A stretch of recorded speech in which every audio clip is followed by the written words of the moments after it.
The year is 1303 in Constantinople, and there's a lot to do. You can enjoy the new sport of polo, you can play backgammon, or you can just spend your day off enjoying the city. Now, if you found a house in the centre, you're surrounded by landmarks. Like if you head to the east, you'll come to the palace, well in fact the complexes of Mangana.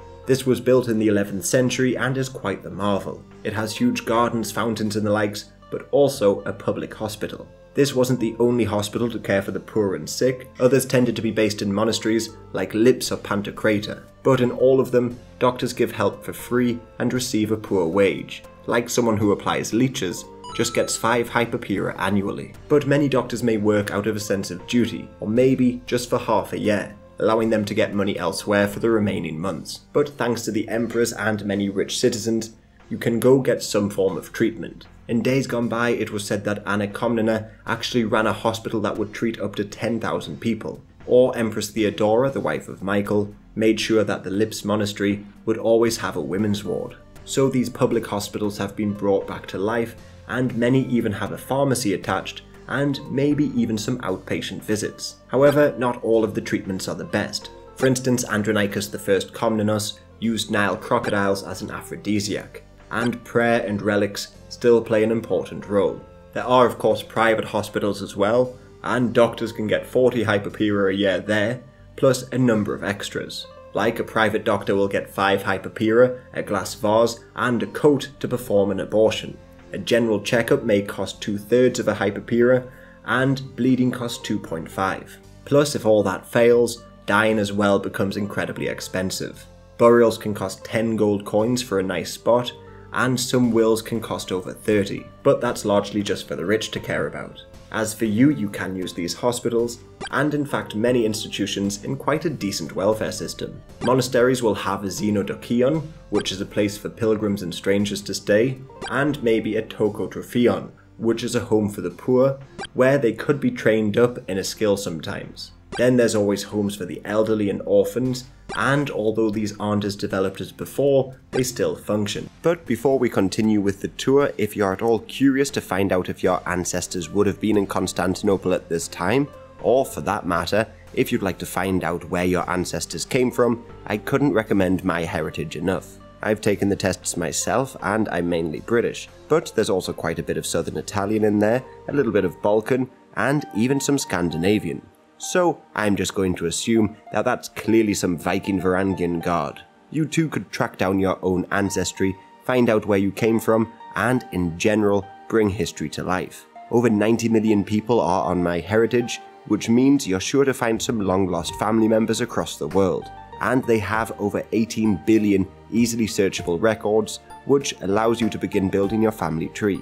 At MyHeritage, they also have AI technology that allows you to repair, colorize, and even animate historical photos. This will bring those old family photos to life, and you will see your great-great-grandfather in a completely different light. So sign up today at the link below and get a 14-day free trial, and enjoy all the amazing features MyHeritage has to offer. Then, if you decide to continue your subscription, you'll get a 50% discount. Join me and millions more in exploring our family history on myheritage.com. But for now, let's get back to Constantinople in 1303 AD. However, one institution that hasn't really recovered is schooling. Well, schooling was never formalised, as most just found themselves a tutor. At this time, in fact, you could actually get yourself a pretty well-known scholar as a tutor, like Maximus Planudes. If you do, schooling is sort of based off the old Roman style, teaching writing and arithmetic in the early years, then rhetoric and the likes later on. But there had been a long debate over which literature to include, as the clergy spoke against many of the classics. Eventually though, the secularists won out, and students will study ancient tragedies like the Phoenician women. Then, a couple centuries ago, they founded the patriarchal school as a form of higher education. But this is pretty much gone now, and schooling is back to being completely informal. However, going back to the palace complexes, inside they have the relics of the Passion, including some of Christ's beard, the spear that stabbed him, the sponge, and a lot more. And going around the city, you'll be hard-pressed not to stumble upon some relic, even though the Latins had stolen as many as they could find. Many pilgrims from as far away as Russia actually produce guides on how best to visit them all. So move on from the palaces and head north. Here you'll see the Great Chain. Well, it'll actually be underwater now, but when invaders try to take the city, they'll lift it out of the water and ships will crash into it. From this point you can actually see the foreign settlement of Pera and the hill it's situated on. It is this hill that the Ottomans will later drag their ships over in order to bypass this chain. But I'd say go south, past Hagia Sophia, and maybe call into the Hippodrome monastery. This is home to an icon painting of Mary that St. Luke himself painted, or so it is said. This icon is actually paraded before the people on certain occasions and is housed in a case surrounded by precious stones. But these churches pale in comparison to the Hagia Sophia, which will tower above everything. When the Latins ransacked the city, it is said that they invited prostitutes into this holy place and again stole many treasures. But restoration work has been done, and many still struggle to describe its beauty. Pilgrims from around the world still come to visit, and really, it just needs to be seen to be believed. After saying your prayers, go behind the Hagia Sophia, where you can see the column of Justinian. This, according to some, is over 70 meters high and can be seen from the sea. In fact, when restoring the hat on top of the emperor, acrobats needed to be used, and they swung across from the Hagia Sophia. Also in this area, there is the largest of all underground cisterns storing fresh water, the Basilica Cistern. Despite its useful function, they included artwork inside, with the heads of Medusa from pagan myth. Across the road is the Baths of Zeuxippus, but don't expect to get a bath here. In fact, public baths really became seen as a luxury during the crises of the 8th century. So most of the baths closed down and were turned into all sorts of things. These baths, for instance, for a couple centuries at least, became part prison and part silk workshop. Yet in between the column and the baths, there is the Chalk Gate, the Imperial Gate that leads to another palace complex. It is said that this palace complex once housed mechanical birds that sang with the touch of a lever, and a statue of a lion that roared. This again was a whole complex containing churches and even a barracks. From the outside these buildings are impressive, but within they're empty. The Latins stole the rod of Moses along with parts of the Holy Cross, and the emperors couldn't restore these palaces, so they've moved them to the other end of the city. So head out, and there you'll see the Hippodrome. This used to be home of chariot races that divided the city into different factions. Some of these factions had their own hooligans who would riot and even challenge the throne. But in recent years, this was home to some animal battles, lions against bulls, dogs against foxes, and that sort of thing. But today, on special occasions at least, you can still attend events, like jousting, which has been imported from the West. And along with the jousts, there will be jugglers, circus performances, and even a mass brawl, as two teams of soldiers would just fight each other. However, in general, the Hippodrome is in ruins compared to before, and people are even growing grapes around it. From the Hippodrome you can go south and see another palace, Boca Leon, but I'd say go west, along the main street called the Meza. This is still a commercial hub, as you can find a number of shops within the colonnades and under a roof. Expect to see farmers from outside herding their livestock into the city for sale at different markets. And be careful with these animals, as sometimes they're known to go a bit wild. One bull even made his way into Hagia Sophia after being probed too much. As you continue down you'll see a number of shops, but the shops here actually come in sort of order, as traders of perfume and jewels will come closer to the centre, and then lesser trades are further away. On the way there'll also be street performers, peddlers and cats. The city has loved cats for centuries and they're very well looked after. Some people are even buried with them, and many monasteries will give food out to them. And be grateful that they are here, as the Black Death will soon arrive. Carrying along this road you'll come to a couple of forums, like Constantine's and Theodosius's. Inside both they have huge columns, but neither have a statue on top anymore, as earthquakes, winds and Latins have toppled them. One of these 5-meter high statues actually washed ashore in Italy, probably from a sunken ship, but people do not know which emperor it actually is. When the Latins did take the city, they did in fact place an emperor on top of one of these columns. The problem was, it was the living Emperor Alexius V, who was placed on the column of Theodosius and thrown off into the forum below. And the Latins did actually successfully transport other statues back home, like the 4 horses outside the Hippodrome, which will remain in Venice for centuries. The Venetians also looted the Philadelphion, the next public area you'll come to, where the Meza forks. From here they took the portrait of the 4 tetrarchs, so, like elsewhere, it may be best to just keep moving on through these ransacked areas, the same spots where the emperors used to travel in on their triumphs. Turning off from the Meza, a lot of the main streets are in a bit of a grid, so take a left and head south to the harbour of Theodosius. You can look to sea and see hundreds if not thousands of ships surrounding the city, some large galleys, others just small fishing vessels waiting for a shoal of fish to pass. You'll now be in an area called Vlaanga, and here is where the Armenians, Jews and even Muslims live. The Jews here have actually been given the particularly smelly job of tanning, and in this area, along the sea wall, you can see the Jewish Gate, where Jews from within the ghetto sail out. Although life inside this ghetto is far from ideal, across Europe, like in England and France, they've actually been or about to be banned from those countries, so the Byzantine Empire is a little bit more welcoming. As for the Muslims, they've been allowed to construct their own mosques. Many of these come from Turkic beyliks, friendly with the emperor, or sometimes even further afield like in Damascus. They've brought with them many scientific advances, but some aren't so successful. Like in previous years, one Muslim actually tried to fly off the Great Wall, but just fell to his death. Heading back to the Meza, you'll come to the Forum of the Ox, which, along with the Hippodrome, is the site of public executions and mob justice. There is in fact a legend behind the name of this forum. It is said that this is where people were burnt alive inside the statue of a brazen bull. But legends in this city are sometimes a little hard to believe. During the iconoclastic period, Saint Theodosia, a defender of icons, was executed here by having a ram's horn driven through her neck. And in general, punishments in the city often can be a little creative. Floggings are common, so too is having something removed from your body, like nose or maybe a hand. You could be branded on the face with your crime, or even tattooed. For instance, 2 brothers were tattooed with bad poetry on their face. And molten lead has been poured down people's mouths before. In the Navy, Christian defectors have been boiled in pitch and skinned alive in centuries gone by. And along the Meza, you'll still see many limbs of criminals as a warning to you. As for police forces, well, there's all sorts of guards serving different functions, like the Vardariotai, which were originally Magyars from Hungary, but now their identity, well, it's a mystery, but they're probably Turkic. These will go around on festival days especially, in their red uniforms, carrying a whip to keep the crowds in check. And if you are arrested when it comes to trial, you can still expect to have a trial by ordeal. Like Emperor Michael, before he was emperor, had to go through a trial by fire, holding a red-hot metal rod. He was able to do so, and thus prove that he was loyal to his own emperor. So, if accused, you better work out a way to hold a burning hot metal rod, or you'll be executed or even blinded.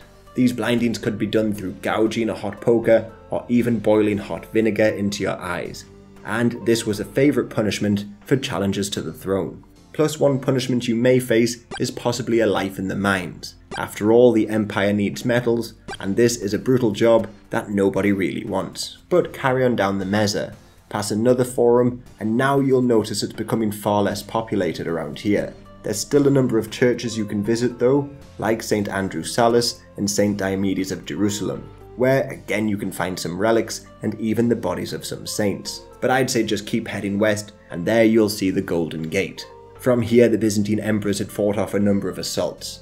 Around 40 years ago, Michael VIII Palaiologos retook the city through this gate and led a triumphant procession. But today this gate has actually been turned into a citadel, a sort of city within a city, capable of withstanding a siege for months. And in the future, it will be said that the final Byzantine emperor actually turned to marble and lives under the gate, as a statue ready to reclaim his capital city. But although this gate has been repaired, many are just being closed off, because they're unable to garrison them or repair them. Head through this gate and the people who actually live inside it, and you'll come to the Church of St. Mary of the Spring. This is a life-giving spring, capable of bringing you back from the point of death, just like it will to Andronicus III during the civil wars of the 1320s. So it is definitely worth a visit. However, you're now outside of the city walls, and carrying along this journey, you've got a 7-kilometer walk to the furthest away gate. So again, this is a reminder that this city is huge. Outside the gates, keep your eyes open for the Emperor on his hunts in Philippotion. This is a huge imperial game reserve with a palace inside it. If you are able to catch a glimpse, you may be surprised to see the animals he's with. There's obviously birds of prey, but also cheetahs, which are becoming more and more popular as a hunting animal. The deer and gazelle in these parks provide further exotic meat into the city, to go along with imported camels and even the occasional donkey. However, there are other predatory animals out in these woods, animals which began killing the emperor's game. So Roma people were hired to deal with this problem, which they did so by using poisoned meat. But if you think seeing cheetahs out here is strange, well, keep your eyes out for leopards, and maybe if you spot the emperor, you might be able to spot him with his pet lions. These lions and leopards were actually used in battle as well. Like at the beginning of the 12th century, some peasant crusaders were ransacking the countryside. So the emperor opened the gates and let his lions and leopards attack them, but a couple of them died in the process. These lions were set loose from the gate of Blachernae, and it is here where you should re-enter the city in the new centre of power.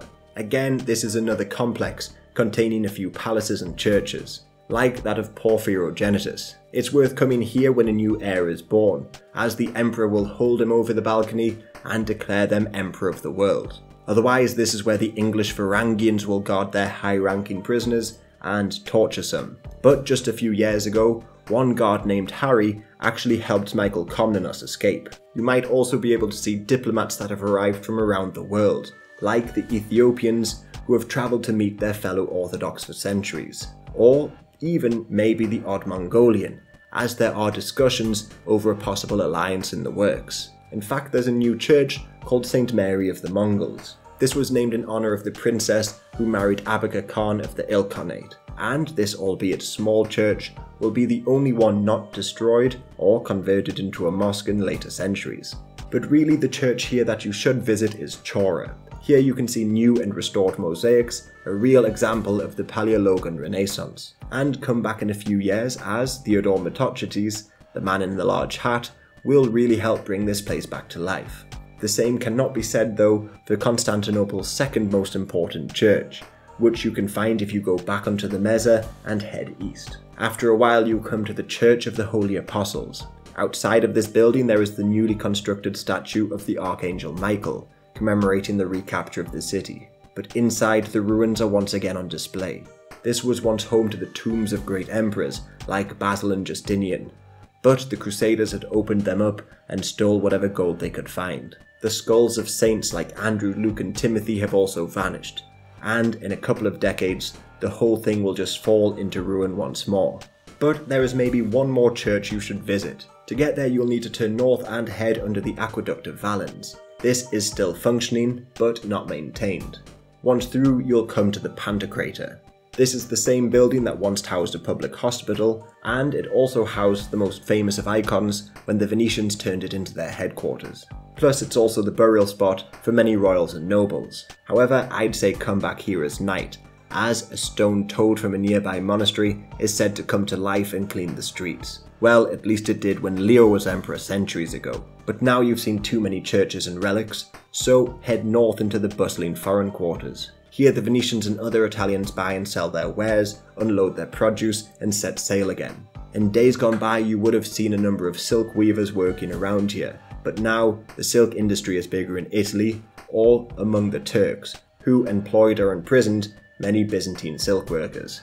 The fact the city even had silk in the first place is a great tale, as going right the way back to the 6th century, a couple of monks travelled to China and stole silkworm eggs, and smuggled them back in a couple of bamboo canes. Maybe you can still spot some people plying their trade, but you won't hear the large bangs and crashes of silk weaving like before.